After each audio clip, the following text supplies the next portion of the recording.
Aurélien Gay, bonjour. Pouvez-vous commencer par vous présenter? Alors Aurélien Gué, j'ai 24 ans, je suis en équipe fixe de ski alpinisme et puis je suis athlète professionnel. Pouvez-vous nous expliquer les différentes disciplines qu'il y a dans le ski alpinisme, le vertical, le sprint et la course individuelle? Alors en ski alpinisme, en Coupe du Monde, on a 3 disciplines, comme tu viens de dire. On a le sprint, c'est un format qui ira au JO, c'est un format vraiment court, sous forme de 3 minutes où on retrouve toutes les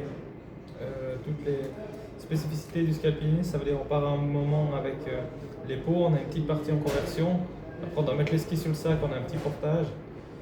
Et puis on va redescendre pour faire une petite piste de type géant. Tout ça, ça dure 3 minutes. Puis on a différentes manches, on a qualification, quart de finale, demi-finale, finale. Après on a la verticale, ça c'est une montée sèche où c'est vraiment le moteur qui compte. Le premier en haut a gagné. Et après l'individuel, c'est un peu la discipline reine de notre sport. Ce sera une course en montagne avec des passages en portage sur les arêtes et avec plusieurs montées, plusieurs descentes. Et voilà. Vous avez lancé la saison de la meilleure des manières avec une deuxième place lors de la verticale à Courchevel. C'est bien de commencer la saison comme ça montre que la préparation estivale, elle paye aussi. Ouais, alors c'est ça. C'est clair qu'avant la première course, tu sais jamais trop où t'en es. Et puis là, c'est clair, commencer comme ça, c'est vraiment cool. Puis ça enlève une certaine pression pour le reste de la saison. Ouais. Vous avez terminé deuxième derrière Rémi Bonnet. Aujourd'hui, on voit qu'il y a une belle densité en Suisse. J'imagine que pour vous, c'est stimulant aussi. Ouais, alors c'est motivant parce que c'est clair que déjà c'est tous avant d'être des adversaires, c'est des amis. Et puis voilà, ouais, ça fait vraiment plaisir de voir que la Suisse, dans toutes les disciplines, on est vraiment bon quoi, puis sur le grand bassin. Pouvez-vous nous parler en détail de votre préparation estivale? Qu'est-ce que vous faites en été pour rester performant? Alors moi, durant la saison estivale, moi avec mon coach, on programme de toujours faire un peu des courses. Déjà, ça motive dans l'entraînement parce que tu auras des objectifs. Parce que c'est clair que si tu commences la saison la off-season au mois de mai et tu dis ton premier objectif il sera au mois de décembre, c'est clair que pour la motivation c'est plus difficile. Donc on va caler des courses soit à pied, soit à vélo pour vraiment garder ce focus puis rester dans le rythme de la compétition parce qu'au final, même les saisons, même les entre-saisons, il faut continuer à s'entraîner puis continuer à s'améliorer pour passer un cap pour la saison d'après.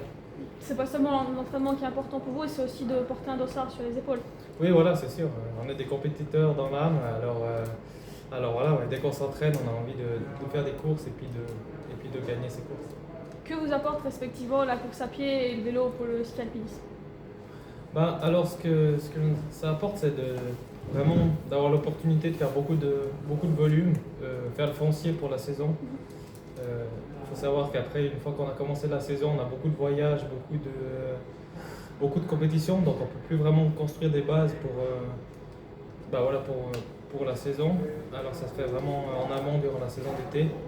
Et voilà, ouais, c'est essentiellement à ça que ça me sert les deux sports-là. L'hiver dernier, vous devez terminer la saison par la patrouille des glaciers qui a finalement été annulée. Que représente pour vous cette course? Ouais, alors la patrouille c'est énorme pour un Valaisan et pour un Suisse. Et en plus pour moi qui est un bagnard qui habite pas loin de Verviers, c'est clair que c'est une course qui voilà, je dis toujours, tu gagnes la patrouille, tu as réussi ta carrière. Alors voilà, c'est clair que c'est toujours dans un coin de ma tête et puis je vais tout faire pour la gagner un jour. Ouais.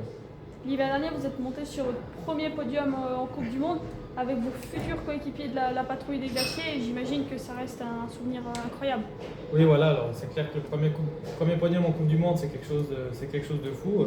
Depuis tout gamin, tu regardes le haut niveau et tout, et puis c'est vraiment où tu as envie d'y être, quoi. Et puis j'ai réussi à faire ça en fin de saison, c'est vraiment cool.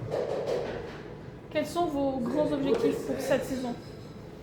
Alors pour cette saison, les grands objectifs seront les championnats du monde de Morgin, avoir les championnats du monde ici en Valais et en plus à Morgin. Ouais, ça va vraiment être un grand objectif et j'espère arriver là-bas en forme. Pouvez-vous nous parler un peu plus de votre est-ce qu'il y aura fini, vous avez de courses durant la saison?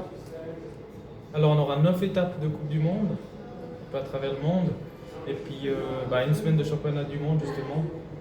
Alors voilà, c'est clair que ça fait pas mal de voyages à gauche à droite. Ouais. L'hiver prochain, votre sport sera olympique pour vous. Les athlètes, j'imagine que le ski alpinisme soit olympique, c'est une étape importante, une évolution importante. Oui, voilà, je crois que pour le sport, c'est une évolution importante. Après, c'est clair que les disciplines qui sont retenues, c'est pas forcément les disciplines qui représentent au mieux le ski alpinisme. Mais voilà, je crois qu'il faut quand même garder le positif quand on est au JO et ça va amener un peu de visibilité.